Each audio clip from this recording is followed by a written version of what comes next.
আসমান থেকে অবতীর্ণ এক সুস্বাদু ও অলৌকিক খাবার। এই খাবার বনি ইসরায়েলদের উপর কখন এবং কেন অবতীর্ণ হয়? এই খাবার কি জান্নাত থেকে এসেছিল নাকি জমিনেই উৎপন্ন হয়েছিল? এবং বনি ইসরায়েল এমন কোন নাফরমানি করেছিল যার নিদর্শন আজ পর্যন্ত সকল খাবারেই বিদ্যমান রয়েছে? সুপ্রিয় দর্শক, যখন আল্লাহ তাআলা বনি ইসরায়েলকে মিশর থেকে বের করে দিলেন এবং তাদেরকে ফিরআউন থেকে মুক্তি দিয়ে দেন, তখন বনি ইসরায়েল হজরত মুসা আলাইহিসসালামের নির্দেশনায় লোহিত সাগর পার হয়ে যায় এবং ফেরাউন তার সৈন্যদল সহ সমুদ্রে ধ্বংস হয়ে যায়।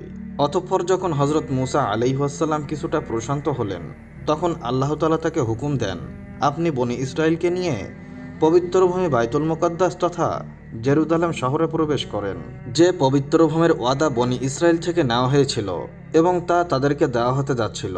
কিন্তু ওই সময় বাইতুল মুকাদ্দাস কওমে আমালিকার কবজায় ছিল, যারা খুবই খারাপ এবং কাফির সম্প্রদায় ছিল এবং খুব শক্তিশালী সৈন্য ও কঠিন অত্যাচারী সম্প্রদায় ছিল। হজরত মুসা আলাইহিসসালাম বনি ইসরায়েলদের বিশাল কাফেলা নিয়ে আমালিকার দিকে যুদ্ধের জন্য রওনা হলেন, যাদের সংখ্যা প্রায় 6 লক্ষ ছিল। কিন্তু যখন তারা বাইতুল মুকাদ্দাসের নিকটে আসলো, তখন তাদের অন্তর ভীত হয়ে যায় এবং ভয় পেয়ে বসে। তারা হজরত মুসা আলাইহিসসালামকে বললেন যে এই শহরে ভয়ঙ্কর লোক রয়েছে যারা খুবই শক্তিশালী এবং নিষ্ঠুর। যতক্ষণ এই লোকেরা এই শহরে আছে, আমরা ওই শহরে প্রবেশ করব না। এমনকি বনি ইসরায়েলের লোকেরা হজরত মুসা আলাইহিসসালামকে এটাও বলে যে, হে মুসা, তুমিও তোমার আল্লাহ গিয়ে ওই শক্তিশালী সম্প্রদায়ের সাথে যুদ্ধ করো, আমরা তো এখানেই বসে থাকব। তাদের এরকম আচরণে হজরত মুসা আলাইহিসসালাম অনেক ব্যথিত হলেন, যার ফলে আল্লাহ তাআলা বনি ইসরায়েলকে এই শাস্তি দেন যে যেই উপত্যকায় তারা খিমা বানিয়েছিল, সেই উপত্যকায় তারা 40 বছর পর্যন্ত ঘুরতে থাকে, কিন্তু ওই ময়দান হতে বের হতে পারেন না। ওই উপত্যকা বা ময়দানের নাম ময়দানে দিয়া ছিল, যা আয়তনের দিক থেকে 27 মাইলের মতো ছিল। বর্ণিত আছে যে বনি ইসরায়েলের লোকেরা জিনিসপত্র নিয়ে সারাদিন পথ চলার পর রাত্রে এক স্থানে পৌঁছাতো, কিন্তু যখন সকাল হতো তখন দেখতো তারা সেখানেই আছে যেখান থেকে তারা রওনা দিয়েছিল। সুতরাং বনি ইসরায়েল এই ময়দানে আটকে গিয়েছিল এবং এক সপ্তাহের ভিতর তাদের সমস্ত খাবার দাবার শেষ হয়ে যায়। তখন বনি ইসরায়েলের সকল লোকেরা তওবা ও ইস্তেগফার করতে শুরু করে এবং আল্লাহ তাআলার কাছে ক্ষমা চাইতে থাকে। ময়দানে দিয়াতে চলতে থাকা এই কঠিনতম পরীক্ষা এবং সম্প্রদায়ের এত কষ্ট দেখে হজরত মুসা আলাইহিসসালামের বনি ইসরায়েলদের উপর দয়া হলো। তিনি আল্লাহ তাআলার দরবারে দোয়া করলেন, ফলে আল্লাহ তাআলা বনি ইসরায়েলদের জন্য ওই ময়দানে অগণিত নিয়ামত দান করেন। যখন বনি ইসরায়েলের পিপাসা পেল, তখন মুসা আলাইহিসসালাম আল্লাহর হুকুমে হাতের লাঠি দ্বারা একটি পাথরে আঘাত করলেন। তখন ওই বিশাল পাথর থেকে বনি ইসরায়েলের 12 পুত্রের জন্য 12টি ঝর্ণা প্রবাহিত হয়। ঠিক তেমনি ওই ময়দানটি একটি মরুভূমির মধ্যে ছিল, যেখানে কোনো ছায়ার ব্যবস্থা ছিল না, এবং দিনের বেলায় বনি ইসরায়েল রোদের তীব্রতায় একদম নাজেহাল হয়ে যেত। সুতরাং রোদের তীব্রতা থেকে বাঁচতে একখণ্ড মেঘমালা সারাদিন বনি ইসরায়েলকে ছায়া দিত। এছাড়া রাতের সময় ময়দানের মধ্যে একটি আলোক রশ্মি পড়ত, যার আলোতে তারা কাজকর্ম করতে পারত। এসব ছাড়াও আল্লাহ তাআলা তাদেরকে আরও অনেক নিয়ামত দান করেন, আর সেই সব নিয়ামত সমূহের মধ্যে একটি ছিল মান্না ও সালোয়া। আল্লাহ তাআলা তাদের খাবার জন্য আসমান থেকে 2 ধরনের খাদ্য অবতীর্ণ করতেন, যার একটি ছিল মান্না ও অপরটি ছিল সালোয়া। মান্না মধুর মতন মিষ্টি খাবার ছিল। ইনজিল কিতাবের খুরুজ অধ্যায় লেখা আছে যে যখন ওই তুষার শুকিয়ে গেল, তখন তারা দেখল যে ময়দানে ছোট ছোট গোলাকার কিছু জিনিস পড়ে রয়েছে, যেমনটা পালকের বিন্দু হয়ে থাকে। বনি ইসরায়েলের লোকেরা তা দেখে বলতে থাকে, মান অর্থ এগুলো কি? তখন মুসা আলাইহিসসালাম তাদেরকে বললেন যে ইহা ওই খাবার যা মহান আল্লাহ তাআলা তোমাদেরকে খাবার জন্য দিয়েছেন। আল্লাহ তাআলা প্রথমে তোমাদেরকে পরীক্ষায় ফেলেছেন এবং তোমাদের ক্ষুধার্ত রেখেছেন, এবং মান্না ওই খাবার যা না তোমরা আর না তোমাদের বাপ দাদারা জানতো। আল্লাহ তাআলা তা তোমাদেরকে খাওয়ালেন যাতে তোমাদের শেখাতে পারেন যে মানুষ শুধুমাত্র রুটি খেয়ে জীবিত থাকে না। মান্না মূলত তুষারের ন্যায় ছিল, যার স্বাদ মধুর মতোই মিষ্টি ছিল। এগুলো সেখানকার ডালপালাতেই জমা হয়ে যেত এবং বনি ইসরায়েলরা প্রতিদিন সকালে তা কুড়িয়ে খেয়ে নিত, এবং তা প্রত্যেক ব্যক্তির জন্য প্রায় 4 কেজি পরিমাণে অবতীর্ণ হতো। যে ব্যক্তি ওই সময় ঘুমিয়ে থাকতো ওই দিনের খাবার হতে বঞ্চিত থাকত। এবং সালোয়া এক প্রকারের পাখি ছিল যাকে কোয়েল বলা হয়। যখন বিকালবেলা উত্তর থেকে বাতাস প্রবাহিত হতো তখন ওই পাখিরা ঝাঁকে ঝাঁকে উড়ে এসে বনি ইসরায়েলদের তাঁবুর কাছে এসে বসে যেত এবং লোকেরা তাদেরকে সহজেই শিকার করে ফেলত এবং ভুনা করে খুব মজা করে খেত। মান্না ও সালোয়া এমন খাবার ছিল যা খুব সহজেই হজম হয়ে যেত এবং ওই খাবার রং, স্বাদ ও ঘ্রাণে অতুলনীয় ছিল। এছাড়া বনি ইসরায়েলদের জন্য আল্লাহ তাআলার এমন একটি নিয়ামত এটাও ছিল যে তাদের চুল ও নখ লম্বা হতো না এবং তাদের কাপড়ও নষ্ট হতো না, এমনকি তাদের কাপড়গুলো ময়লাযুক্ত হতো না। আর যেই বাচ্চাদের জন্ম হতো তাদের শরীরের কুদরতি পোশাক থাকতো আর তাদের শরীরের সঙ্গে সঙ্গে তাদের পোশাকও বড় হতে থাকতো। এমনিভাবে বনি ইসরায়েল দিয়া উপত্যকায় মান্না, সালাওয়া এবং পানির নহর নিয়ে খুব সুন্দরভাবে তাদের জীবনযাপন কাটাতে লাগলো। হযরত মুসা আলাইহিস সালাম তাদেরকে হুকুম দিয়েছিলেন যে প্রত্যেক দিনই তোমরা মান্না সালাওয়া খেয়ে নিবে, আগামীকালের জন্য একদম রাখা যাবে না। কিন্তু কিছু মানুষের ভয় হতে লাগলো, যদি কোনো কারণবশত কোনোদিন মান্না এবং সালাওয়া না আসে তাহলে আমরা এই সমতল উপত্যকায় মারা যাব। এই জন্য এই মানুষদের মধ্য থেকে কিছু মানুষ মান্না এবং সালাওয়াকে আগামী দিনের জন্য রেখে দিল। ফলে আল্লাহর নবীর নির্দেশ অমান্য করার জন্য বনি ইসরায়েলদের এমন দুর্দশা হলো যে তারা আগামী দিনের জন্য যে খাবারগুলো রেখেছিল সবকিছু পচে গেল এবং পোকায়ও ধরে গিয়েছিল। এমনকি পরবর্তী সময় মান্না সালাওয়া জমিনে আসা বন্ধ হয়ে যায়। এই বিষয়ে নবী করিম সাল্লাল্লাহু আলাইহি ওয়াসাল্লাম ইরশাদ করেছেন, যদি বনি ইসরায়েল সম্প্রদায় না হতো তাহলে কোনোদিন খাবার নষ্ট হতো না এবং কোনো গোশতও পচে যেত না। কেননা খাবার নষ্ট হয়ে যাওয়া এবং গোশত পচে যাওয়া সর্বপ্রথম তাদের থেকে শুরু হয়েছিল। তাদের আগে কখনোই খাবার নষ্ট হতো না এবং গোশতও পচে যেত না। সুপ্রিয় দর্শক, বনি ইসরায়েল ছাড়াও পৃথিবীর অন্যান্য জাতির কিতাবগুলোতে এবং অন্যান্য ধর্ম কিংবা মাযহাবের কিতাবগুলোতে আকাশ থেকে খাবার নেমে আসার বিবরণ পাওয়া যায়। বৌদ্ধ ধর্মের মতবাদ অনুসারে যখন এই পৃথিবীর এক চক্কর সমাপ্ত হয় তখন আসমান থেকে খাবার বর্ষণ হতে থাকে। এমনকি হিন্দু মতবাদে পুরাণ, ঋগ্বেদ এবং অর্থবোধেও মেঘমালা থেকে মধু বর্ষণ হওয়ার উল্লেখ পাওয়া যায় এবং প্রাচীন গ্রিকদের মতবাদেও এমন একটি আসমানি খাবারের উল্লেখ পাওয়া যায় যার স্বাদ মধুর মতোই ছিল। আর ওই মধু যখন কোনো নদীর উপর বর্ষণ হতো তখন তার রং দুধের মতো সাদা হয়ে যেত। সুপ্রিয় দর্শক, আমরা এই ভিডিওতে দেখতে পেলাম আল্লাহ তাআলা বনি ইসরায়েলদের মুক্তির জন্য সর্বপ্রথম সমুদ্র তীরে রাস্তা করে দিয়েছিলেন এবং দিয়া উপত্যকাতে তাদের জন্য মেঘমালার ছায়ার ব্যবস্থা করেছিলেন এবং তাদের পান করার জন্য সমতল ও বসবাস অনুপযোগী ময়দানেও ঝর্ণা প্রবাহিত করেছিলেন এবং খাবারের জন্য আকাশ থেকে মান্না ও সালোয়ার ব্যবস্থা করেছিলেন। কিন্তু এই সমস্ত শান্তির ব্যবস্থা থাকা সত্ত্বেও বনি ইসরায়েলদের অবাধ্য মানুষেরা আল্লাহর উপর ভরসা করতে পারেনি। তারা আল্লাহ তাআলার অলৌকিক ক্ষমতা নিজের চোখে দেখেছিল, কিন্তু তারপরেও তারা সেই খাবারকে আগামী দিনের জন্য মজুত করেছিল। আর এটি ঠিক এমনভাবে যখন আমরা কোনো মুসিবতে পড়ে যাই তখন আমরা এটা মনে করতে পারি না যে আল্লাহ তাআলা এর আগে আমাদের জন্য কি কি করেছিলেন এবং আমাদেরকে কতগুলো নিয়ামত দান করেছিলেন। আমরা এই সময়ে শুধুমাত্র এটাই দেখে থাকি আমরা এখন মুসিবতের ভেতরে পড়ে আছি। আসলে আমাদের সামনে যত বড়ই মুসিবত আসুক না কেন আমাদেরকে এটা মনে রাখতে হবে এই মুসিবতের চেয়ে বড় সর্বশক্তিমান আল্লাহ তাআলা। তার উপর যদি বিশ্বাস করা যায় তবে তার জন্য কোনো কাজই অসম্ভব নয়। এমনিভাবে রিজিকের জন্য আমাদের পেরেশানি হওয়ার কোনো দরকার নাই। যারা আল্লাহ তাআলার উপর ভরসা করেন তাদেরকে তিনি নিজের গায়েবী খাজানা থেকে বেহিসাবি রিজিক দান করেন। জান্নাতের হুর আল্লাহর এমন একটি সৃষ্টি যাকে জাফরান এবং আল্লাহর নূর থেকে সৃষ্টি করা হয়েছে। যদি তারা এই পৃথিবীতে তাদের একটি আঙ্গুল বের করে দেয় তাহলে আল্লাহর কসম সূর্যের আলো আর দেখা যাবে না। আল্লাহ তাআলা জান্নাতে যেসব হুর সৃষ্টি করেছেন তারা এতটাই সুন্দরী নারী যে তাদের হাড্ডির ভিতরের মগজ পর্যন্ত দৃষ্টিগোচর হবে। যারা এমন পাক পবিত্র নারী যাদেরকে কোনো জিন বা মানুষ কখনো দেখেনি এবং স্পর্শ করেনি। সুপ্রিয় দর্শক, আল্লাহ তাআলা এই পৃথিবীতে হাজার ধরনের প্রাণীকুল সৃষ্টি করেছেন যাতে মানুষ তাদের থেকে উপকৃত হতে পারে এবং আল্লাহর শুকরিয়া আদায় করতে পারে। কিন্তু এই পার্থক্য পৃথিবী ছাড়াও আল্লাহ তাআলা মানুষের মনোরঞ্জনের জন্য অনেক প্রাণীদের সৃষ্টি করেছেন যাতে দুনিয়ার বিপদ মুসিবতে ক্লান্ত মানুষ যে কিনা আল্লাহ তাআলার হুকুম এর সামনে তার সমস্ত চাহিদাকে কোরবানি করে দিয়েছিল তাদের পুরস্কার হিসেবে দেওয়া যায় তারা এমন এক সৃষ্টি যারা আখিরাত দিবসে মুমিন বান্দাদের জন্য দুনিয়ার আমলের প্রতিদান হবে। আসমানে কিতাবগুলোতে ওই সুন্দর সৃষ্টিকে হুরে আইন বলা হয়েছে। আসলে হুর ওই নারীদেরকে বলা হয় যারা টকবকে যুবতী, অত্যন্ত সুন্দরী, ফর্সা এবং কালো চোখ বিশিষ্ট। পবিত্র কুরআনুল কারিমে বিভিন্ন জায়গায় ওই হুরেদের আলোচনা করা হয়েছে। উদাহরণস্বরূপ সূরা ওয়াকিহ আল্লাহ তাআলা বলেছেন, সেখানে রয়েছে জান্নাতের রমণী হুরে আইন, তারা বিক্ষিপ্ত মণিমুক্তার মতো হবে এবং তারা মানুষের ভালো আমলের প্রতিদান হিসাবে হবে। সূরা আর রহমানে বলা হয়েছে, সেখানে থাকবে স্বামীর প্রতি দৃষ্টিশান্তকারী মহিলাগণ, যাদেরকে ইতিপূর্বে স্পর্শ করেনি কোনো মানুষ আর না কোনো জিন। আসলে হুর জান্নাতের এমন একটি সৃষ্টি যাদেরকে দুনিয়ার কোনো উদাহরণ দিয়ে বোঝানো বা তাদের দেহের সৌন্দর্য প্রকাশ করা অসম্ভব ব্যাপার, কারণ তাদেরকে এখনো পর্যন্ত কোনো মানুষ দেখেওনি এবং স্পর্শ করতে পারেনি, এবং তারা জান্নাতের মধ্যে মুমিন ব্যক্তিদের জন্য পুরস্কার এবং প্রতিদান হবে।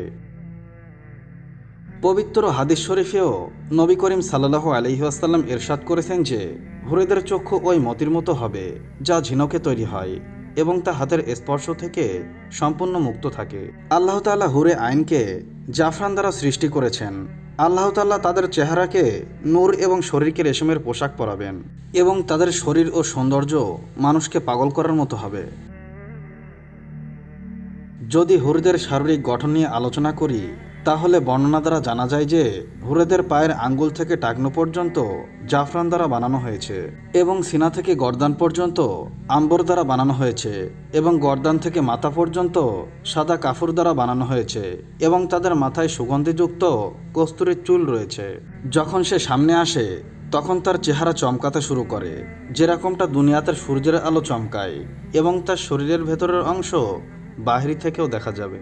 যদি কোনো হুর তার হাতকে আসমান ও জমিনের মধ্যখানে প্রকাশ করে দেয়, তাহলে সমস্ত প্রাণীকুল তার সৌন্দর্যে পাগল হয়ে যাবে। আর যদি সে তার চেহারা প্রকাশ করে দেয়, তাহলে তার সৌন্দর্যের কারণে আসমান এবং জমিনের মধ্যখানে অবস্থিত সমস্ত জিনিস বিলীন হয়ে যাবে। একটি বর্ণনা অনুযায়ী জান্নাতুল ফেরদাউস এবং জান্নাতুল আদুনের মধ্যখানে এমন এমন হুর রয়েছে যাদেরকে জান্নাতের গোলাপ থেকে তৈরি করা হয়েছে। তারা কখনো নিদ্রায় যায় না এবং তারা গর্ভবতীও হবে না এবং তাদের কোনো ঋতুস্রাবও হয় না এবং তারা কখনো অসুস্থ হয় না। সুপ্রিয় দর্শক, হুরেদের মধ্যেও কয়েকটি শ্রেণী এবং পরম্পরা রয়েছে এবং জান্নাতের আলাদা আলাদা মর্তবায় আলাদা আলাদা শ্রেণীর হুর বিদ্যমান রয়েছে। যেরকমটা হজরত ইবনে আব্বাস রাদিয়াল্লাহু তাআলা আনহু বলেছেন যে, জান্নাতের মধ্যে একটা নহর রয়েছে যার নাম হলো বেদিফ। ওই নহরের নিচে হুর উৎপন্ন হয় এবং মিষ্টি সুরে পবিত্র কুরআনুল কারিমের তেলাওয়াত করে এবং আল্লাহ তাআলার হামদ এবং সানা বর্ণনা করে। জান্নাতীরা যখন ওই নহরের কাছে পৌঁছাবে, তখন তারা ওই হুরেদের সাথে হাত মিলাবে। যখন কোনো পুরুষ ওই হুরকে স্পর্শ করবে, তখন ওই হুর তার সাথে চলে যাবে এবং তার জায়গায় আরেকটি হুর উৎপন্ন হবে। এমনিভাবে জান্নাতে বিদ্যমান বিভিন্ন শ্রেণীর হুরদের বিভিন্ন নাম রয়েছে।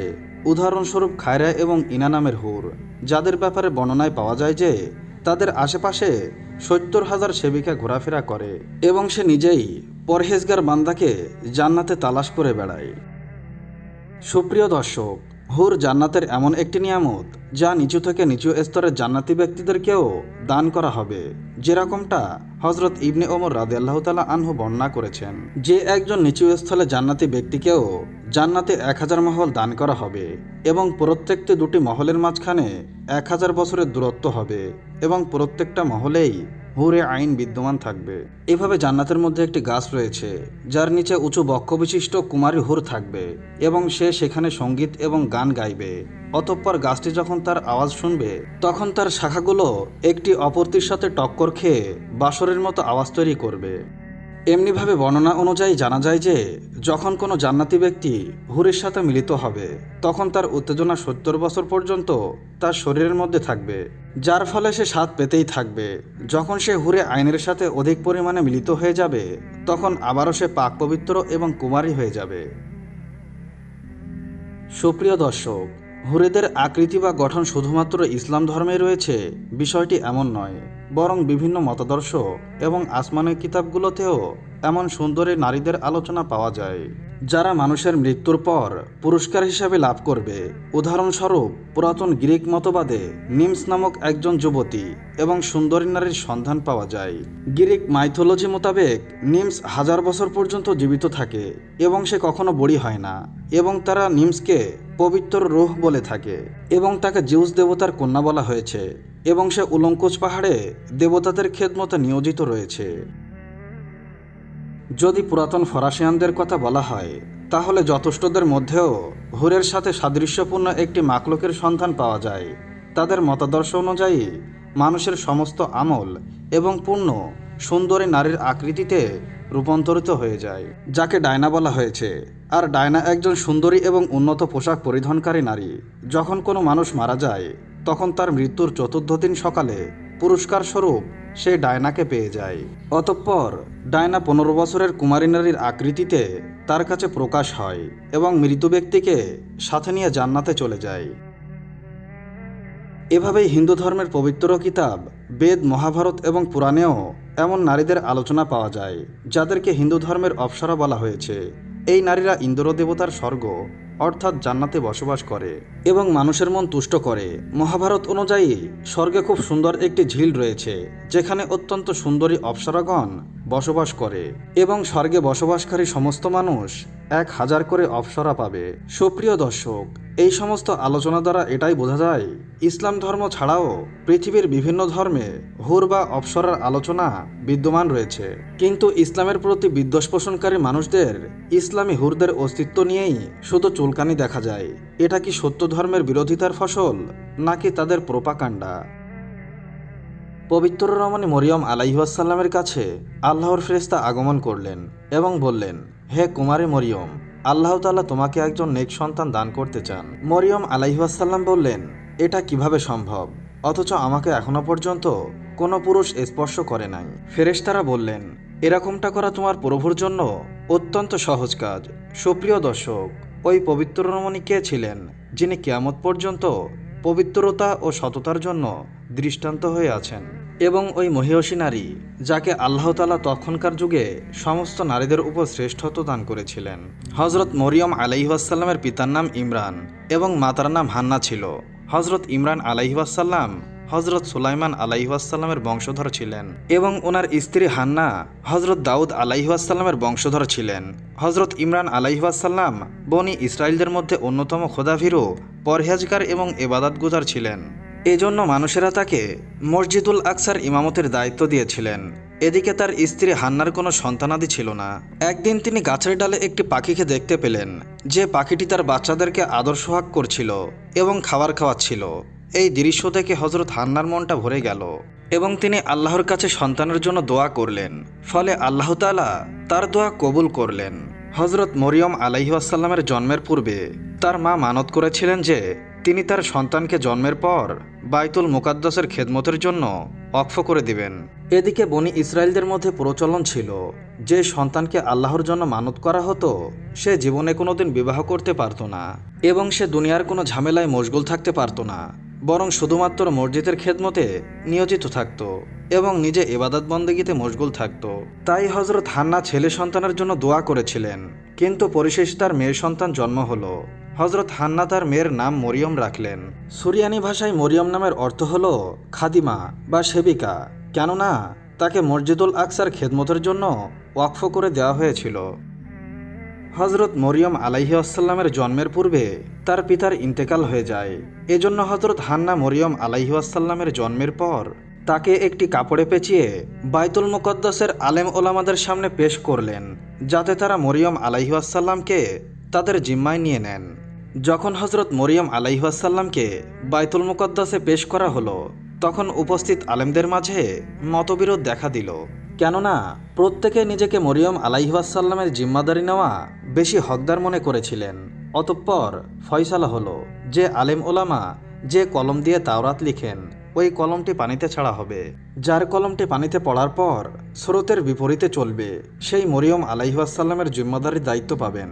এই প্রতিযোগিতার মধ্যে হজরত জাকারিয়া আলাইহিসসালাম অন্তর্ভুক্ত ছিলেন এবং আল্লাহ তাআলা হজরত জাকারিয়া আলাইহিসসালামের কলমকে স্রোতের বিপরীতে চালিত করলেন।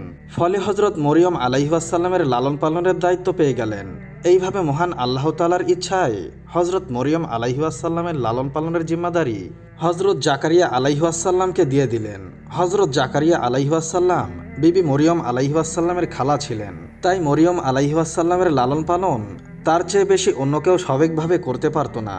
হজরত মরিয়ম আলাইহিসসালাম অন্যান্য বাচ্চাদের তুলনায় খুব তাড়াতাড়ি বড় হচ্ছিলেন। যখন তিনি হজরত জাকারিয়া আলাইহিসসালাম এবং তার খালাজানের লালন পালনে কিছুটা বড় হলেন, তখন বাইতুল মুকদ্দাসে তার জন্য একটি কামরা নির্দিষ্ট করে দেওয়া হলো এবং সেখানে হজরত জাকারিয়া আলাইহিসসালাম ব্যতীত অন্য কেউ যেতে পারত না। তিনি দিনরাত সেখানে আল্লাহ তাআলার ইবাদতে মশগুল থাকতেন। যখন হজরত জাকারিয়া আলাইহিসসালাম তার কাছে আসতেন, তখন তিনি অবাক হয়ে যেতেন, কারণ মরিয়ম আলাইহিসসালামের কাছে বেমৌসুমি ফলমূল বিদ্যমান থাকত। অর্থাৎ গরমের ফল ফলাদি ঠান্ডার মৌসুমে এবং ঠান্ডার ফল ফলাদি গরমের মৌসুমে কামরায় রাখা থাকত। যখন হজরত জাকারিয়া আলাইহিসসালাম মরিয়মকে জিজ্ঞেস করতেন যে এই ফল কোথা থেকে আসে বা এই ফল কে দিয়ে যায়, তখন মরিয়ম আলাইহিসসালাম বলতেন, আল্লাহ তাআলার পক্ষ থেকে সব আসে। আসলে আল্লাহ তাআলা হজরত মরিয়ম আলাইহিসসালামকে তার পছন্দনীয় মুমিন বান্দাদের অন্তর্ভুক্ত করেছিলেন, যেরকমটা সূরা আল ইমরানে বলা হয়েছে। যখন ফেরেশতারা বলল, হে মরিয়ম, নিঃসন্দেহে আল্লাহ তাআলা তোমাকে নির্বাচন করেছেন এবং তোমাকে পবিত্র করে দিয়েছেন এবং সমস্ত পৃথিবীর নারীদের থেকে তোমাকে শ্রেষ্ঠত্ব দান করেছেন। হে মরিয়ম, তুমি খালিশভাবে আল্লাহ তাআলার ইবাদত করতে থাকো রুকু সেজদাকারীদের সাথে। আসলে হজরত মরিয়ম আলাইহিসসালামকে যে কারণে নির্বাচন করা হয়েছিল তার বাস্তবায়ন তখনও বাকি ছিল। তিনি দিনরাত আল্লাহ তাআলার ইবাদত বান্দেগিতে মশগুল থাকতেন। এমনকি বনি ইসরায়েলদের মধ্যে এটা প্রসিদ্ধ হয়ে গেল যে মরিয়ম আলাইহিসসালাম অত্যন্ত পরহেজগার, ইবাদত গুজার এবং পাক পবিত্রা নারী। ফলে সমস্ত মানুষেরা মরিয়ম আলাইহিসসালামকে শ্রদ্ধা করতেন। অতঃপর সেই সময়টি আসলো যখন হজরত জিব্রাইল আলাইহিসসালাম মরিয়ম আলাইহিসসালামের কাছে আগমন করল।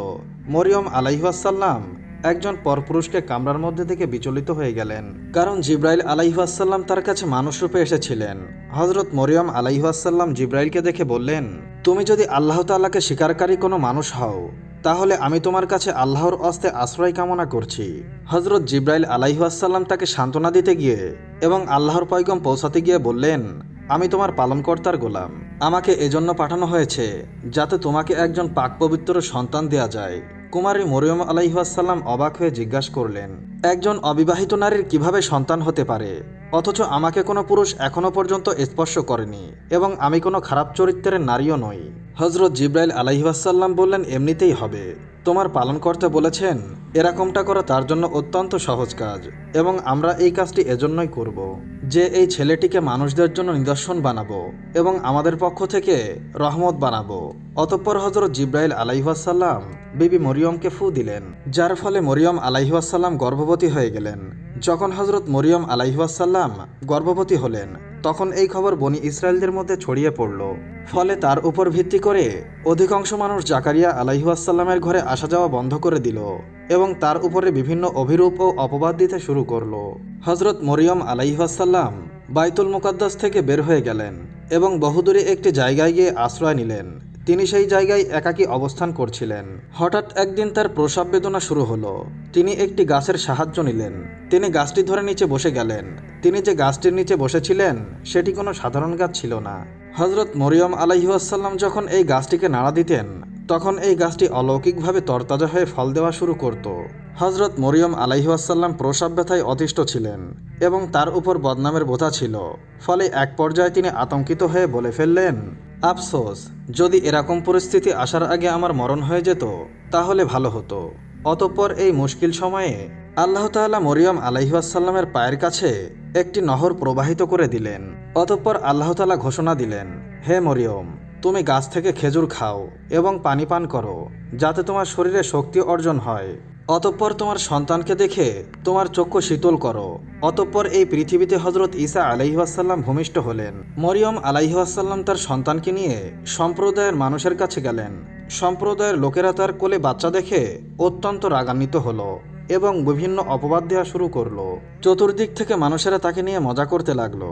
পরিস্থিতি যখন সীমার অতিক্রম করলো, তখন মরিয়ম আলাইহিসসালাম বাচ্চার দিকে ইশারা করে বললেন, তোমরা আমাকে গালমন্দ না করে তার সাথেই কথা বলে নাও। তোমাদের সমস্ত প্রশ্নের উত্তর পেয়ে যাবে। তখন মানুষেরা বলল, একজন দুধ পানকারী বাচ্চা আমাদের প্রশ্নের জবাব কিভাবে দিবে? অমনি হজরত ঈসা আলাইহিওয়াসাল্লাম কথা বলতে শুরু করলেন। ঈসা আলাইহিওয়াসাল্লাম বললেন, নিঃসন্দেহে আমি আল্লাহর একজন বান্দা। আমাকে তিনি কিতাব দিয়েছেন এবং আমাকে তিনি নবী হিসাবে মনোনীত করেছেন এবং আমাকে পৃথিবীর জন্য বরকতময় বানিয়েছেন এবং আমাকে নামাজ ও যাকাতের ওসিয়ত করে দিয়েছেন। আমি যতদিন জীবিত আছি আমার মায়ের সাথে নেককার হিসাবেই থাকব। আমাকে বদকার বানানো হয়নি এবং আমার উপর সালাম বর্ষিত হবে যেদিন আমার মৃত্যু হবে এবং যেদিন আমার জন্ম হয়েছে এবং যেদিন পুনরায় জীবিত হয়ে উত্থিত হব। এরপর হজরত মরিয়ম আলাইহিওয়াসাল্লাম ঈসা আলাইহিওয়াসাল্লামকে নিয়ে মিশরে চলে গেলেন। যখন ঈসা আলাইহিওয়াসাল্লামের বয়স 13 বছর হলো, তখন তিনি বাইতুল মুকদ্দাসে ফিরে আসলেন। ইতিহাসে হজরত মরিয়ম আলাইহিওয়াসাল্লামের মৃত্যু 35 খ্রিস্টাব্দ এবং তার বয়স 51 বছর লেখা হয়েছে। ইসলাম ধর্ম ব্যতীত ক্যাথলিক এবং খ্রিস্টানরা হজরত মরিয়ম আলাইহিওয়াসাল্লামকে অত্যন্ত সম্মানের দৃষ্টিতে দেখেন এবং মরিয়ম আলাইহিওয়াসাল্লাম ওই মহিয়সী নারী ছিলেন যার নাম পবিত্র কুরআনুল কারিমের মধ্যে উল্লেখ করা হয়েছে এবং বাইবেলের পুরাতন কপিগুলোর মধ্যেও বিদ্যমান রয়েছে। হজরত আয়েশা রাদিয়াল্লাহু তাআলা আনহা থেকে বর্ণিত, নবী করিম সাল্লাল্লাহু আলাইহি ওয়াসাল্লাম ইরশাদ করেছেন, জান্নাতের মধ্যে আমার বিবাহ মরিয়ম বিনতে ইমরান এবং মুসা আলাইহিওয়াসাল্লামের বোন এবং ফিরাউনের স্ত্রী আসিয়ার সাথে হবে। আরবের দুটি বিখ্যাত মূর্তি যাদেরকে সাফা ও মারোয়া পাহাড়ে পূজা করা হতো, এগুলো এমন মূর্তি ছিল যা কোনো মানুষ নিজের হাতে খোদাই করেনি, বরং তারা প্রকৃতই মানুষ ছিল। তারা কাবার ভিতর কি এমন অপরাধ করেছিল যার কারণে আল্লাহ তাআলা তাদেরকে এমন ভয়াবহ শাস্তি দিয়েছিলেন যা মানবজাতির জন্য শিক্ষার নিদর্শন হয়ে উঠেছে।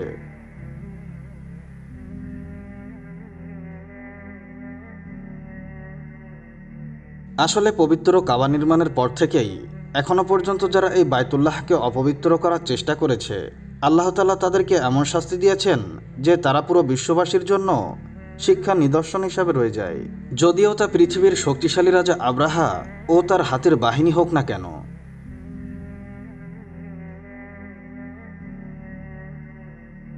এছাড়াও ইতিহাসে এমন অনেক ঘটনা রয়েছে যে যারা পবিত্র কাবাকে অপবিত্র করেছে, আল্লাহ তাআলা তাদেরকে যন্ত্রণাদায়ক শাস্তি দিয়ে ধ্বংস করেছেন। তাদের মধ্য থেকে ইসাফ ও নাইলা অন্যতম উদাহরণ। সুপ্রিয় দর্শক, ইসাফ বিন ইয়ালা এবং নাইলা বিনতে জায়েব আসলে বনি জুরহাম গোত্রের একজন পুরুষ এবং একজন নারী ছিল। নাইলা ছিল অত্যন্ত সুন্দরী নারী। সে ইয়েমেনের একটি এলাকায় তার গোত্রের সাথে বসবাস করত।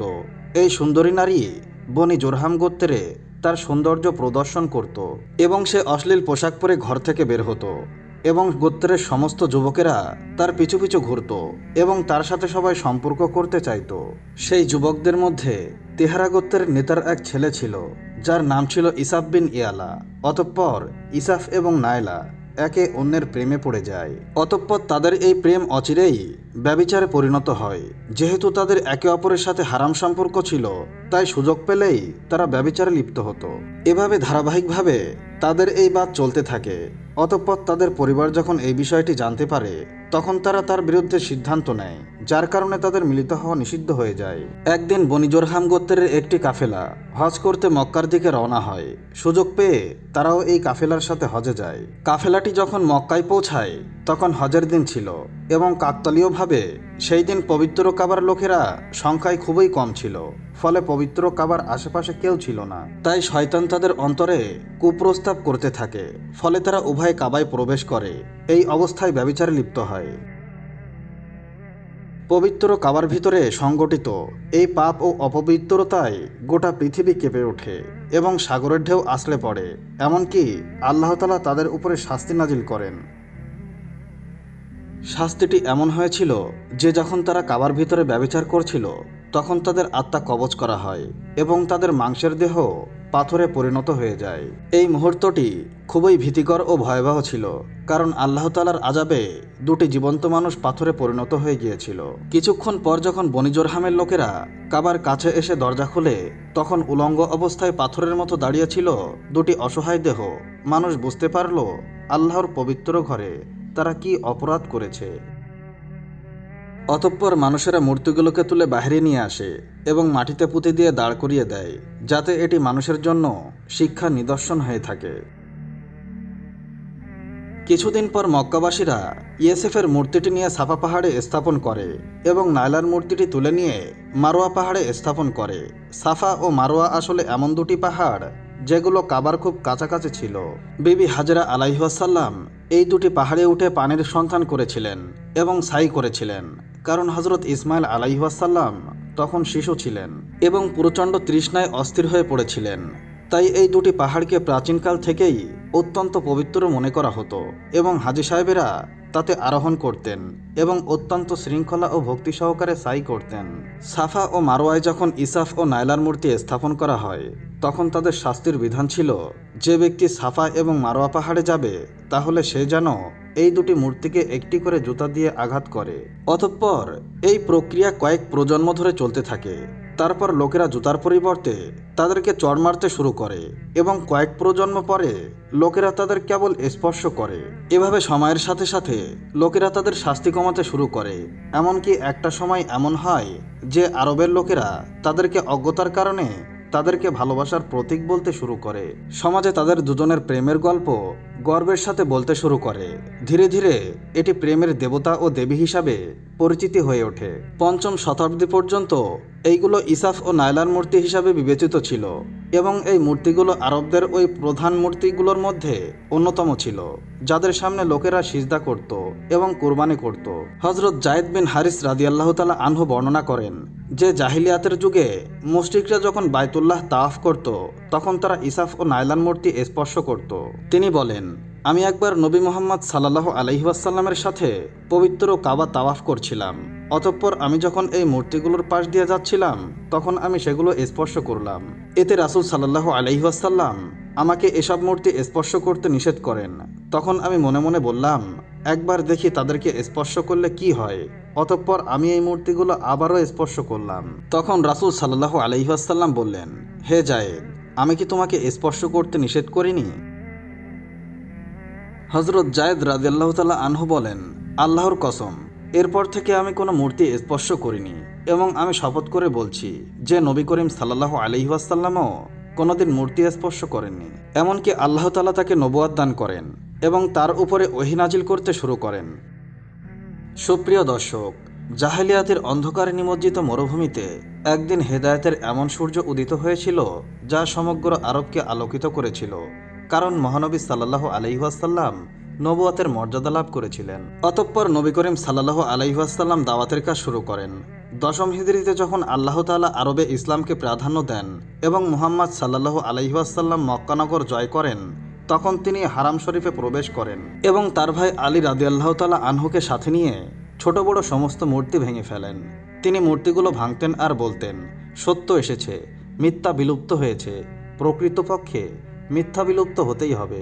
ফলে কাবা শরীফ সমস্ত মূর্তি থেকে পবিত্র হয়ে যায়।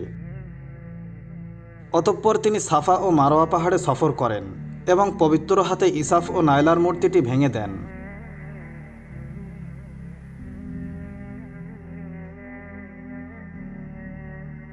সুপ্রিয় দর্শক, ইসাফ ও নাইলার এই মূর্তি সাফা ও মারোয়া পাহাড়ের মানুষেরা শাস্তির উদাহরণস্বরূপ রেখেছিল, কিন্তু শয়তান তাদেরকে এমনভাবে পথভ্রষ্ট করেছিল যে তারা তাদের পূজা করতে শুরু করেছিল। শুধু তাই নয়, যারা কাবার ভেতরে ব্যভিচারের মতো জঘন্য অপরাধে সংগঠিত করেছিল, লোকেরা এই অপরাধকে গর্বের সাথে বর্ণনা করতে শুরু করেছিল। অথচ এই ব্যভিচারের জন্য তাদেরকে লানত করা উচিত ছিল, কিন্তু আরবরা এই পাপকে প্রেমের গল্পে পরিণত করেছিল এবং ইসাফ ও নাইলাকে আদর্শ হিসাবে উপস্থাপন করতে শুরু করেছিল। ঠিক তেমনিভাবে আজকের যুগেও এই অবস্থা, অর্থাৎ আমাদের সমাজেও কোনো ব্যক্তি কোনো গুরুতর অপরাধ করলে মানুষ তাকে বীরের মতো আদর্শ হিসাবে উপস্থাপন করে। চিন্তার স্বাধীনতা, উদারনীতির নামে সব ধরনের দুষ্টুমি ও অপকর্মকে মহিমান্বিত ও সমর্থন করে বেড়ায়।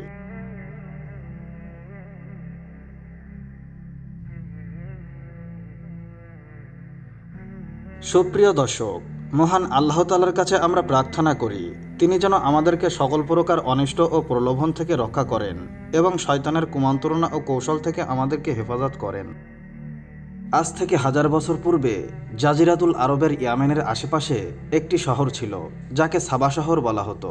ওই শহরে বসবাসকারী লোকদেরকে কৌনুসাবা বলা হতো। ওইখানকার মানুষেরা অত্যন্ত নিয়ামত এবং সুখ স্বাচ্ছন্দ্যের সাথে জীবনযাপন করছিলেন। চারিদিকে মনোরম ফসল এবং ফলমূলের গাছে বিদ্যমান ছিল, কিন্তু এই জাতি শিরকের মধ্যে ভয়ঙ্করভাবে লিপ্ত ছিল, কারণ তারা নিয়মিত সূর্যের পূজা করত। যখন সেখানকার বাচ্চা সারাজির বিন মালিকের মৃত্যু হলো, তখন তার মেয়ে বিলকিস ক্ষমতার সিংহাসনে আসীন হলো।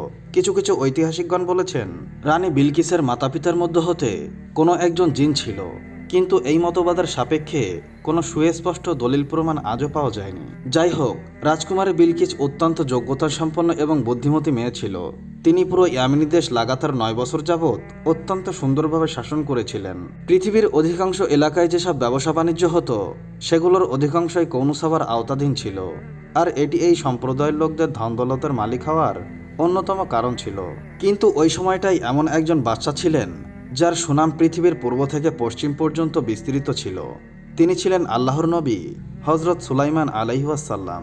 হজরত সুলাইমান আলাইহিওয়াসাল্লামের রাজত্ব পৃথিবীর অধিকাংশ দেশ জুড়ে বিদ্যমান ছিল এবং সমস্ত দেশগুলোর দারুল খিলাফা জেরুজালেমে শহরে ছিল।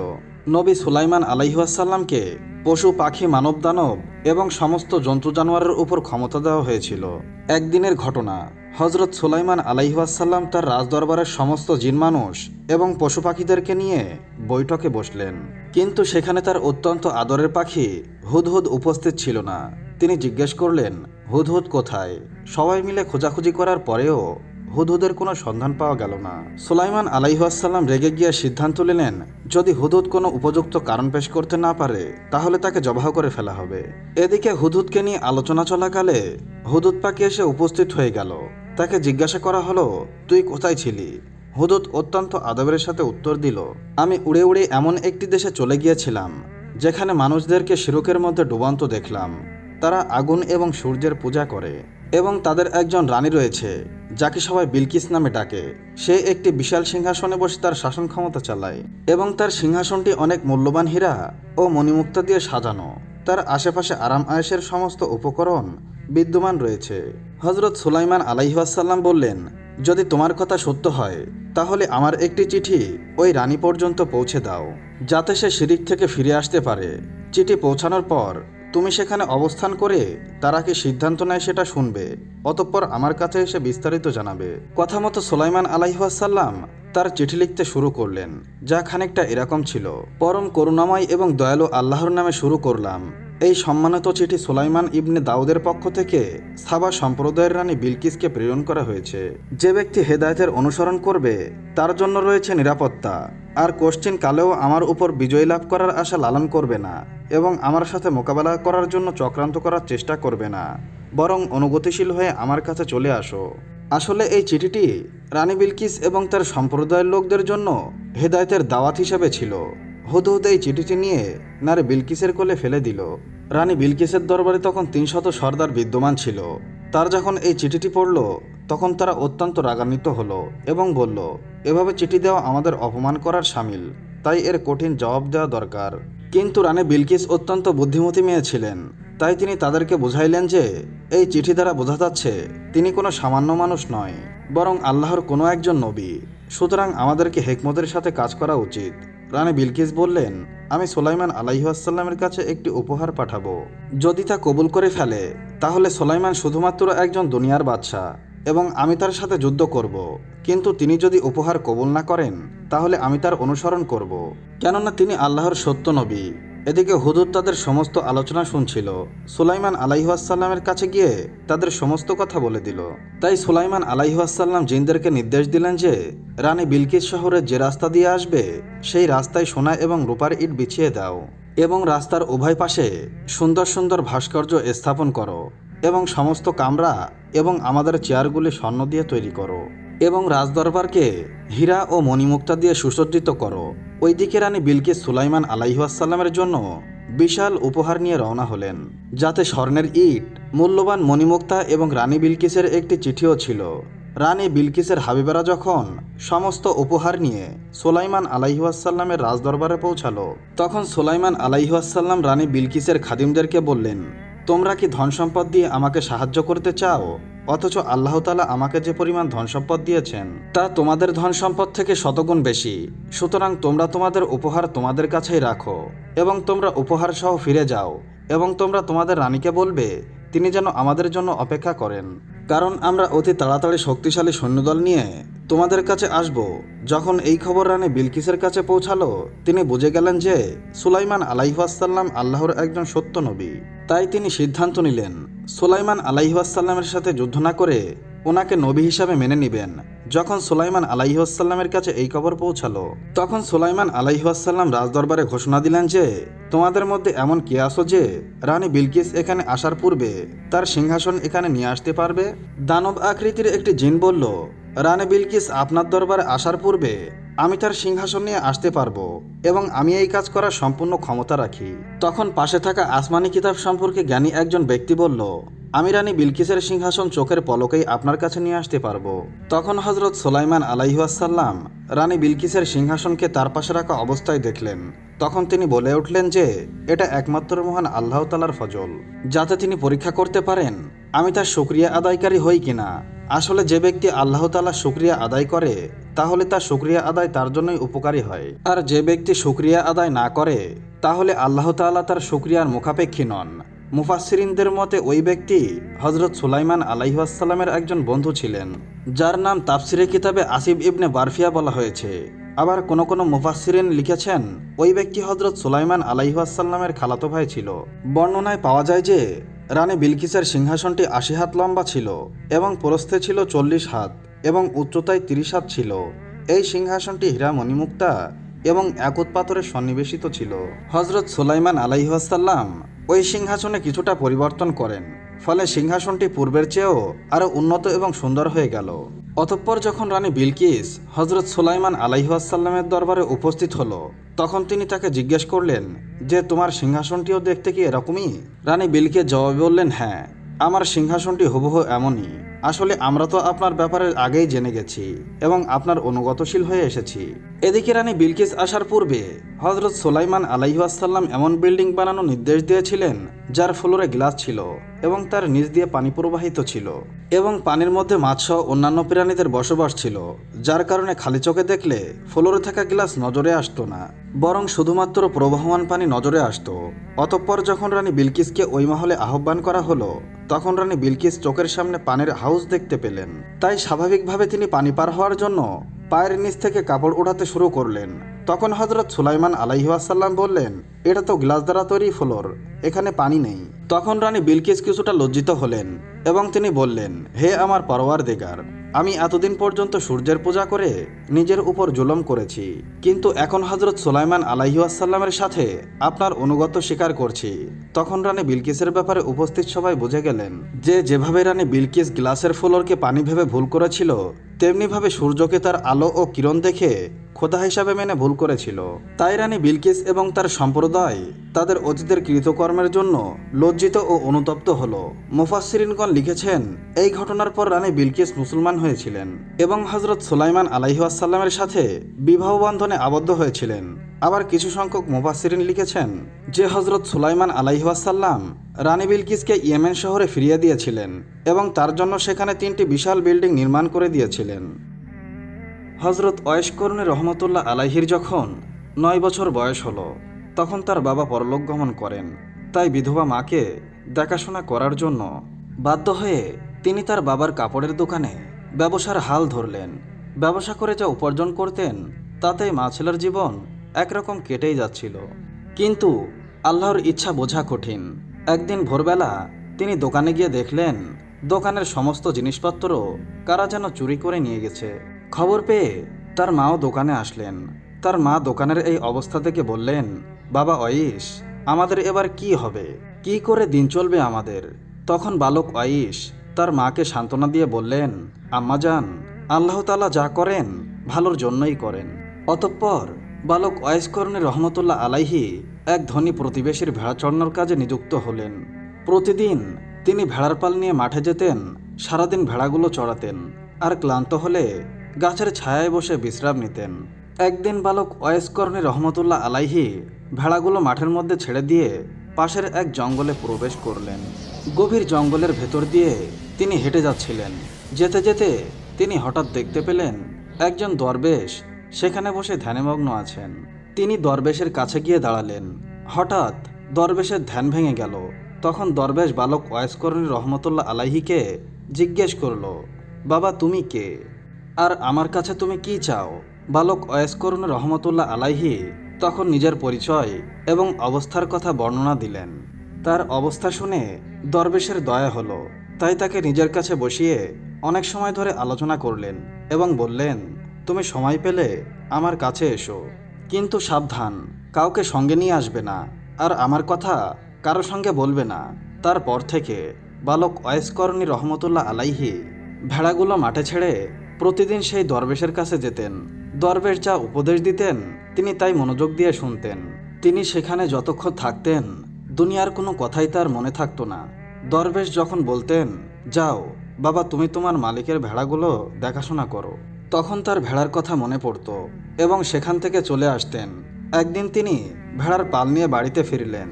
তখন মালিক দেখতে পেল যে অনেকগুলো ভেড়া হারিয়ে গেছে। মালিক তাকে জিজ্ঞেস করলেন, হে ওয়াইস করণী, আমার ভেড়াগুলো কমলো কেন? তুমি রাখালের দায়িত্ব থাকা অবস্থায় ভেড়াগুলো কোথায় হারিয়ে গেল? তখন ওয়াইস করণী রহমতুল্লাহ আলাইহি মালিককে কোনো জবাব দিতে পারলেন না। এরপর মালিক রেগে গিয়ে তাকে কাজ থেকে বাদ দিয়ে দিলেন। অতঃপর তিনি কাজ হারিয়ে আবারও সেই দরবেশের কাছে চলে গেলেন। সারাদিন দরবেশের কথা শুনে এবং সন্ধ্যার প্রায় কাছাকাছি সময় জঙ্গল থেকে কিছু ফলমূল নিয়ে বাড়িতে মায়ের কাছে আসলেন। অতঃপর ওয়াইস করণী রহমতুল্লাহ আলাইহি তরুণ যুবকে পরিণত হলেন। তখন তিনি বাড়িটি বিক্রি করে মাকে নিয়ে দূর জঙ্গলে চলে গেলেন। সেখানে একটি ছোট্ট ঘর বানিয়ে মা ছেলে নির্জনে সেখানে বসবাস করতে লাগলেন। বাড়ি বিক্রয় করা টাকা দিয়ে তিনি একটি দুধের উট কিনলেন। ফলে উটের দুধ আর জঙ্গলের ফলমূল খেয়ে তাদের দুজনার জীবন কোনো রকম কেটে যেতে লাগলো। তারপর থেকে তিনি আর কখনোই লোকালয়ে বের হতেন না। সেখানে তিনি ইবাদত বন্দেগীতে মগ্ন থাকতেন আর অন্ধ মায়ের খেদমত করতেন। তিনি যদিও রাসূলের যুগের মুসলিম ছিলেন, কিন্তু অন্ধ মাকে রেখে কখনোই রাসূলের সঙ্গে দেখা করতে পারেননি। এদিকে একদিন সাহাবীদের সাথে কথা বলার সময় নবী করিম সাল্লাল্লাহু আলাইহি ওয়াসাল্লাম বললেন, আমার উম্মতের মধ্যে এমন একজন লোক আছেন যার সুপারিশে আল্লাহ তাআলা বনি গুজার এবং বনি মাইয়াদের যত বকরি রয়েছে এবং এই বকরিগুলোর গায়ে যতগুলো পশম রয়েছে ততগুলো গুনাহগার বান্দাকে মাফ করে জান্নাতে প্রবেশ করাবেন। তখন সাহাবারা জিজ্ঞেস করলেন, হে আল্লাহর রাসূল, কে সেই ভাগ্যবান? উত্তরে রাসূলুল্লাহ সাল্লাল্লাহু আলাইহি ওয়াসাল্লাম বললেন, তার নাম হচ্ছে ওয়াইস করণী। তখন সাহাবারা আবার জিজ্ঞেস করলেন, হে রাসূলুল্লাহ, আমরা তো কখনোই কোনোদিন এই নামের কোনো উম্মতকে আপনার কাছে আসতে দেখিনি, আপনি কি তাকে চেনেন? তখন নবী করিম সাল্লাল্লাহু আলাইহি ওয়াসাল্লাম বললেন, আমি তাকে অবশ্যই চিনি, কিন্তু আজ পর্যন্ত তার সাথে আমার সরাসরি সাক্ষাৎ হয়নি। এসব শুনে সাহাবারা আশ্চর্য হয়ে গেলেন। এরপর সাহাবারা তার পরিচয় জানার জন্য এবং তাকে খুঁজে বের করার জন্য অস্থির হয়ে গেলেন। কিন্তু নবী করিম সাল্লাল্লাহু আলাইহি ওয়াসাল্লাম যতদিন জীবিত ছিলেন ততদিন তার কেউ কোনো পরিচয় জানতে পারেননি এবং তার সঙ্গে দেখাও করতে পারেননি। একদিন কয়েকজন সওদাগর খাবার জিনিসপত্র বোঝাই করা নৌকা নিয়ে সাগর পাড়ি দিয়ে মিশর থেকে মদিনায় যাচ্ছিল। ওই নৌকায় ছেঁড়া কাপড় পরা একজন পাগলও ছিল। যাত্রীদের মধ্যে কেউই তাকে চিনত না। অতঃপর এই নৌকা যখন সাগরের মাঝখানে গেল তখন আকাশ মেঘাচ্ছন্ন হয়ে গেল। দেখতে দেখতে প্রচণ্ড ঝড় বৃষ্টি শুরু হয়ে গেল। পরে প্রচণ্ড ঝড়ের কারণে নৌকা ডুবে যাওয়ার মতো অবস্থা হয়ে যায়। নৌকার যাত্রীরা সবাই আতঙ্কিত হয়ে আল্লাহ তাআলাকে ডাকতে লাগলো। এমন সময় হঠাৎ করে সেই পাগলটা পানিতে নেমে গেল। সমস্ত যাত্রীরা অবাক হয়ে গেল, কারণ পাগলটা পানির উপর দাঁড়িয়ে ছিল। তারপর পাগলটা পানির উপরে নামাজ পড়া শুরু করে দিল। নামাজ শেষ করে শেষ যাত্রীদের দিকে তাকালো। এই দৃশ্য দেখে যাত্রীরা বুঝে গেল নিশ্চয় তিনি আল্লাহ তাআলার একজন বান্দা। সবাই তখন চিৎকার করে বলল, হুজুর, আমাদের জন্য আপনি দোয়া করুন। তখন তিনি বললেন, তোমরা তোমাদের মাল এবং দুনিয়ার মায়া ছেড়ে দিয়ে বিসমিল্লাহ বলে নৌকা থেকে নেমে আমার কাছে চলে এসো। তখন যাত্রীরা বলল, হুজুর, আমরা এই পানির উপর দিয়ে কিভাবে যাব? তখন তিনি রেগে গিয়ে বললেন, তোমরা আর দেরি না করে তাড়াতাড়ি নৌকা থেকে নেমে এসো। তখন যাত্রীরা মনে মনে ভাবল, এমনিতেই তো আমাদের মরতে হবে, পানিতে নামলেও মরতে হবে, না নামলেও মরতে হবে, তার চেয়ে তার কথা শুনে দেখি কি হয়। এইভাবে তারা সবাই নৌকা থেকে পানিতে নেমে পড়ল। কিন্তু আশ্চর্যের বিষয়, তাদের মনে হচ্ছিল তারা যেন মাটিতে দাঁড়িয়ে আছে, কেউ তলিয়ে যাচ্ছিল না। ফলে তারা হেঁটে হেঁটে পানির উপর দিয়ে তার কাছে গিয়ে দাঁড়ালো। সঙ্গে সঙ্গে সেই নৌকাটি মালামাল সহ পানির মধ্যে তলিয়ে গেল। তখন বুজুর্গ সবাইকে উদ্দেশ্য করে বললেন, তোমরা সবাই টাকা পয়সা এবং মালামালের আশা ছেড়ে দিয়েছ বলে জীবনে বেঁচে গেলে। যদি লোভ সামলাতে না পেরে নৌকায় থাকতে, তাহলে তোমরা সবাই তলিয়ে যেতে। অতঃপর তারা সবাই পানির উপর দিয়ে হেঁটে হেঁটে সমুদ্রের এক কিনারায় যেয়ে উঠলেন। তখন যাত্রীরা সবাই সেই বুজুর্গকে বললেন, হুজুর, দয়া করে যদি আপনার পরিচয় দিতেন তাহলে আমরা খুশি হতাম। তিনি বললেন, আমার নাম ওয়াইস করনি, ইয়ামেন প্রদেশের করুন নামের গ্রামের বাসিন্দা আমি। তখন যাত্রীরা বলল, হুজুর, মদিনায় দুর্ভিক্ষ দেখা দিয়েছে। এই খবর পেয়ে গরিবদের জন্য খাদ্য খাবার নিয়ে মিশর থেকে মদিনায় যাচ্ছিলাম, কিন্তু সেই খাদ্য খাবার সহ সমস্ত মালামাল সমুদ্রে ডুবে গেল। এখন আমরা এই গরিবদের জন্য কি খাবার দেব? তখন ওয়াইস করনি রহমতুল্লাহ আলাইহি বললেন, নৌকার মালপত্র এবং সমস্ত খাদ্য খাবার যদি তোমরা ফিরে পাও, তাহলে কি সত্যিই তোমরা মদিনায় গিয়ে ওগুলো গরিবদের দেবে? তখন তারা বলল, জি হুজুর, গরিবদের সাহায্য করার জন্যই তো আমরা মিশর থেকে আসলাম। তখন ওয়াইস করনি রহমতুল্লাহ আলাইহি 2 রাকাত নামাজ পড়ে মোনাজাত করে আল্লাহর কাছে কি যেন বললেন। অতঃপর ওয়াইস করনি রহমতুল্লাহ আলাইহি তাদেরকে বললেন, ওই যে দেখো, তোমাদের নৌকা খাদ্য খাবার সমস্ত মালামাল সহ সমুদ্রে ভেসে রয়েছে। তোমরা যাও, তাড়াতাড়ি নৌকা নিয়ে মদিনায় চলে যাও। তারা অবাক হয়ে তাকিয়ে দেখল, সত্যি সত্যি মালভর্তি নৌকাটি সমুদ্রের তীরে ভেসে রয়েছে। অতঃপর তারা ওয়াইস করনির দিকে ফিরে তাকালো, কিন্তু সে পর্যন্ত ওয়াইস করনি আর সেখানে ছিলেন না। চোখের পলকের মুহূর্তের মধ্যে তিনি কোথায় যেন অদৃশ্য হয়ে গেলেন। অতএব হজরত ওমর রাদিয়াল্লাহু তাআলা আনহুয়ের খেলাফতের সময় হজরত ওমর ফারুক রাদিয়াল্লাহু তাআলা আনহু এবং হজরত আলী রাদিয়াল্লাহু তাআলা আনহু একদিন কুফা নগরীতে এলেন। হজরত ওমর কুফার একটি মসজিদে উপস্থিত হয়ে মুসল্লিদের উদ্দেশ্য করে বললেন, হে কুফা নগরের অধিবাসীরা, আপনাদের মধ্যে কেউ কি ওয়াইস করনিকে চেনেন? মুসল্লিদের মধ্যে কয়েকজন উত্তর দিলেন, না হুজুর, আমরা ওয়াইস করনি নামে কাউকে চিনি না। তখন হজরত ওমর আবার বললেন, আপনাদের মধ্যে কেউ যদি করুন এলাকার বাসিন্দা থাকেন, দয়া করে উঠে দাঁড়ান। তখন একজন উঠে দাঁড়ালো। হজরত ওমর তাকে জিজ্ঞাসা করল, আপনি কি ওয়াইস করনিকে চেনেন? লোকটি তখন বলল, হুজুর, আমি ওয়াইস করনি নামে যাকে চিনি সে তো একজন পাগল। সে জঙ্গলে থাকে, জঙ্গলের মধ্যে উট চড়িয়ে বেড়ায়। অত্যন্ত আজব মানুষ তিনি। লোকেরা যখন হাসে তখন তিনি কাঁদে, আর লোকেরা যখন কাঁদে তখন তিনি হাসে।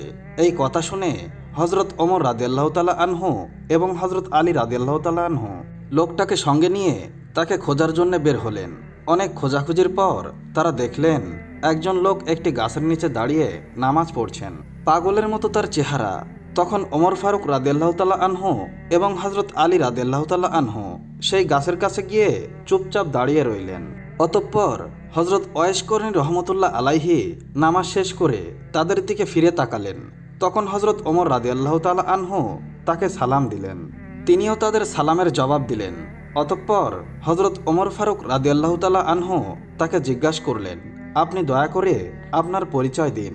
তখন ওয়াইস করনি রহমতুল্লাহ আলাইহি বললেন, আমি আব্দুল্লাহ।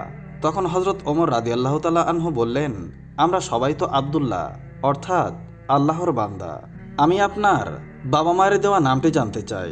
তখন তিনি বললেন, আমার বাবা মা আমার নাম রেখেছিল ওয়াইস, কিন্তু লোকেরা আমাকে ওয়াইস করনি বলে ডাকত।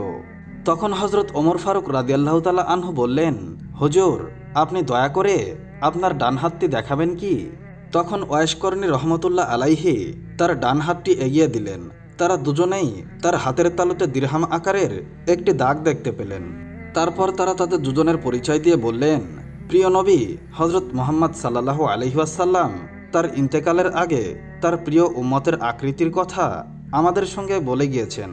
আমরা আপনার চেহারার আকৃতি এবং ডান হাতে থাকা দাগ দেখে বুঝলাম নবী করিম সাল্লাল্লাহু আলাইহি ওয়াসাল্লাম তার ইন্তেকালের আগে যে বুজুর্গ উম্মতের কথা বলে গিয়েছিলেন, আপনি সেই ব্যক্তি, আপনি সেই ওয়াইস করনি।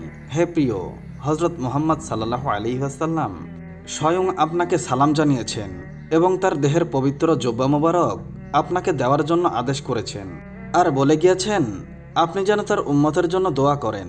তখন ওয়াইস করনী রহমতুল্লাহ আলাইহি বললেন, দোয়া করার জন্য আপনারাই সব থেকে উপযুক্ত ব্যক্তি, কারণ আপনারা আল্লাহ তাআলা এবং স্বয়ং রাসূলের প্রিয় পাত্র। তখন হযরত ওমর রাদিয়াল্লাহু তাআলা আনহু বললেন, আমরা তো নবী করিম সাল্লাল্লাহু আলাইহি ওয়াসাল্লামের উম্মতের জন্য দোয়া করেই থাকি, তবুও আপনি নবী করিম সাল্লাল্লাহু আলাইহি ওয়াসাল্লামের অনুরোধ রক্ষা করুন। তখন ওয়াইস করনী বললেন, হে খলিফা ওমর, আপনি হয়তো ভুল করছেন। রাসূল সাল্লাল্লাহু আলাইহি ওয়াসাল্লাম হয়তো অন্য কোনো ওয়াইস করণীর কথা বলেছেন, কারণ রসুলের সাথে আমার কোনো দিন সাক্ষাৎ হয়নি, এমনকি তার দেহের পবিত্র জুব্বা মোবারক গ্রহণ করার আমার কোনো যোগ্যতাই নেই। তখন হযরত ওমর রাদিয়াল্লাহু তাআলা আনহু বললেন, না হুজুর, আমি একটুও ভুল বলিনি। যে নিদর্শনের কথা বলে গিয়েছেন তার প্রত্যেকটি আপনার মধ্যে আমি দেখতে পেয়েছি। সুতরাং আমার মনে এই কথা বলতে বিন্দুমাত্র সন্দেহ নেই যে আপনাকে রাসূল সাল্লাল্লাহু আলাইহি ওয়াসাল্লাম তার পবিত্র দেহের জুব্বা দান করে বলে গিয়েছেন। তখন ওয়াইস করনী রহমতুল্লাহ আলাইহি বললেন, বেশ, তাহলে রাসূল সাল্লাল্লাহু আলাইহি ওয়াসাল্লামের দেহের জুব্বা মোবারক আমাকে দিন, সেই জুব্বা পরিধান করে সমস্ত উম্মতের জন্য দোয়া করি। তখন হযরত ওমর ফারুক রাদিয়াল্লাহু তাআলা আনহু ওয়াইস করণীর হাতে পবিত্র জুব্বা মোবারক তুলে দিলেন। তিনি জুব্বাটি নিয়ে সামান্য একটু দূরে গেলেন, অতঃপর সেজদায় যেয়ে কান্না করে আল্লাহর দরবারে দোয়া করতে লাগলেন, হে করুণাময়ী আল্লাহ, হে দয়াময় প্রভু, আমার প্রিয় রাসূল মুহাম্মদ সাল্লাল্লাহু আলাইহি ওয়াসাল্লাম তার দেহের পবিত্র জুব্বা আমাকে দান করে গিয়েছেন। যতক্ষণ আপনি প্রিয় নবী হযরত মুহাম্মদ সাল্লাল্লাহু আলাইহি ওয়াসাল্লামের সমস্ত উম্মতের গুনাহ মাফ না করবেন, ততক্ষণ পর্যন্ত আমি এই জুব্বা গায়ে পরব না, কারণ তিনি তার উম্মতকে আমার জিম্মায় রেখে দুনিয়া থেকে বিদায় নিয়েছেন। রাসূল সাল্লাল্লাহু আলাইহি ওয়াসাল্লাম, ওমর এবং আলী সবাই তাদের নিজেদের কাজ শেষ করেছেন, এখন শুধু আমার কাজ বাকি রয়েছে। হে আল্লাহ, আমার আরজি কবুল করুন।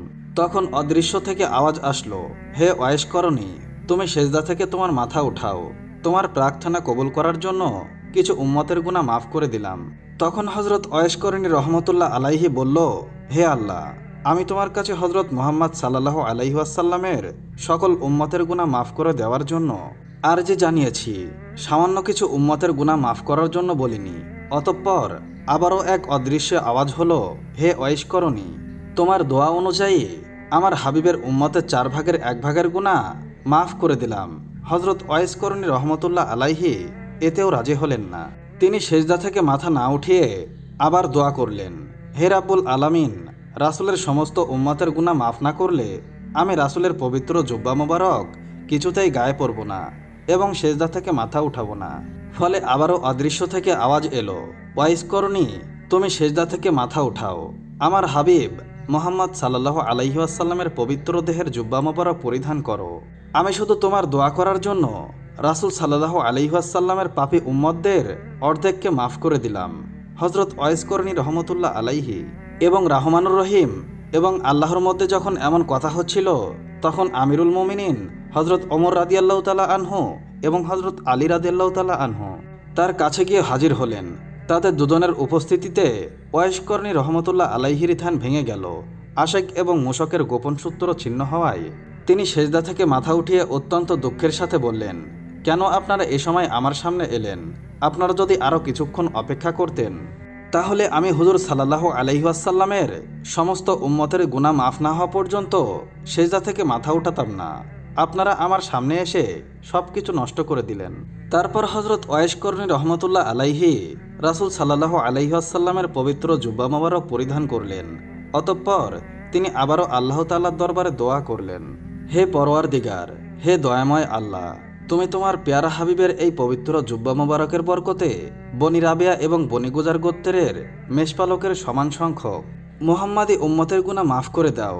মোনাজাতের পর তিনি হযরত ওমর এবং হযরত আলী রাদিয়াল্লাহু তাআলা আনহুয়ের দিকে তাকিয়ে বললেন, মেহেরবানি করে আল্লাহ তাআলা আমার এই দোয়া কবুল করে নিয়েছেন। বনি রাবিয়া এবং বনি গুজার গোত্রের মেষপালকের সমস্ত মেষের পশমের সমান সংখ্যক মুহাম্মদ উম্মতের গুনাহ মাফ করে দিয়েছেন। অতএব হযরত আলী রাদিয়াল্লাহু তাআলা আনহু ওয়াইস করণী রহমতুল্লাহ আলাইহিকে বললেন, হুজুর, আপনি নবী করিম সাল্লাল্লাহু আলাইহি ওয়াসাল্লামের সাথে একদিনও দেখা করলেন না কেন, অথচ তার প্রতি আপনার এত মহাব্বত? তখন ওয়াইস করণী রহমতুল্লাহ আলাইহি তার প্রশ্নের জবাবে বললেন, আপনারা কি নবী করিম সাল্লাল্লাহু আলাইহি ওয়াসাল্লামকে নিজের চোখে কখনো দেখেছেন?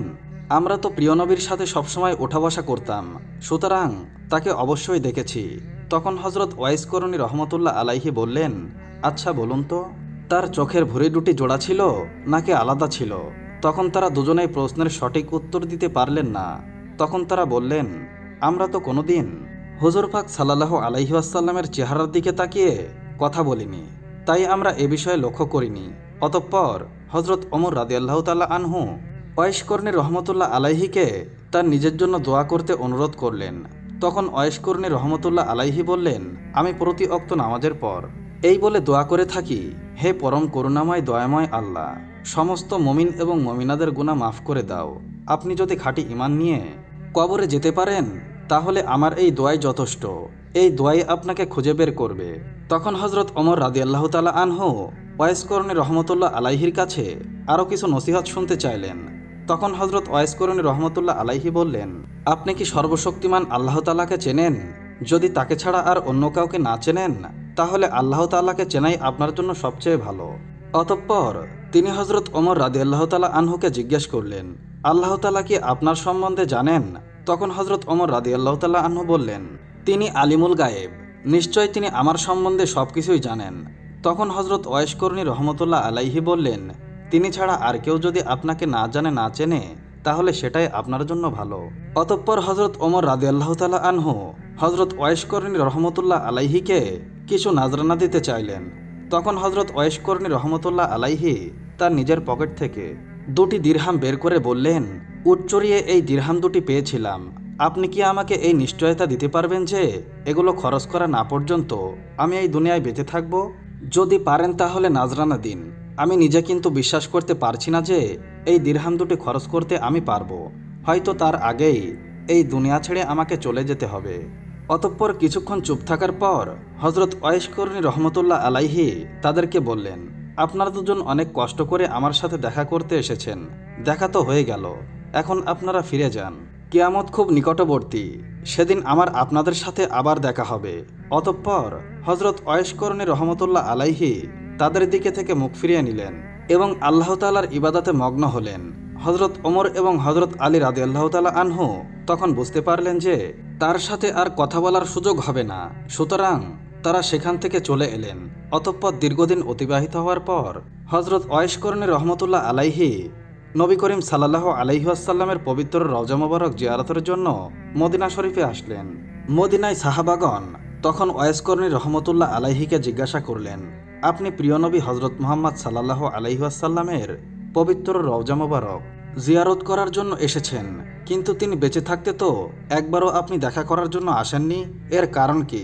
তাদের জবাবে হজরত ওয়াইস করণী রহমতুল্লাহ আলাইহি বললেন, আমার বৃদ্ধা অচল অন্ধমাকে ছেড়ে ইচ্ছা থাকার সত্ত্বেও আমি আসতে পারিনি।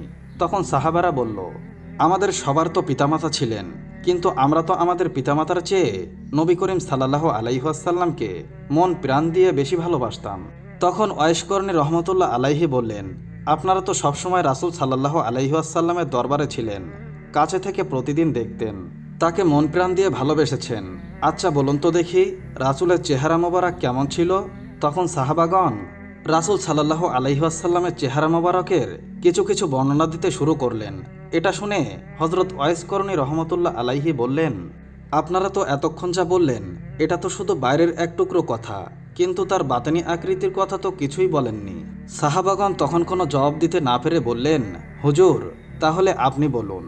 তখন ওয়াইস করণী রহমতুল্লাহ আলাইহি রাসূল সাল্লাল্লাহু আলাইহি ওয়াসাল্লামের আকৃতির এমন বর্ণনা দিলেন যে সাহাবাগণ কেউ তার কোনো কথার অস্বীকার করার সুযোগ পেলেন না। তার বর্ণনা শুনে সাহাবাগণ নতুন করে নবীজিকে দেখতে পেলেন। তখন তারা সবাই কেঁদে ফেললেন। অতঃপর তিনি পবিত্র রওজা মোবারক জিয়ারত করতে গেলেন। রাসূল সাল্লাল্লাহু আলাইহি ওয়াসাল্লামের মহব্বতে হজরত ওয়াইস করণী রহমতুল্লাহ আলাইহি কাঁপতে কাঁপতে পবিত্র রওজা মোবারকের পাশেই বেহুশ হয়ে পড়লেন। কিছুক্ষণ পর হুঁশ ফিরলে জিয়ারত শেষ করে পাশের লোকজনদের বললেন, দয়া করে আপনারা আমাকে ধরুন এবং মদিনার সীমানার বাইরে রেখে আসুন। এই জায়গায় মাটিতে আল্লাহর রসুল সাল্লাল্লাহু আলাইহি ওয়াসাল্লামের পবিত্র দেহ মোবারক শুয়ে আছে, সেখানে পা রেখে আমি দাঁড়াতে পারছি না। বেয়াদবের ভয়ে আমার সারা শরীর থরথর করে কাঁপছে।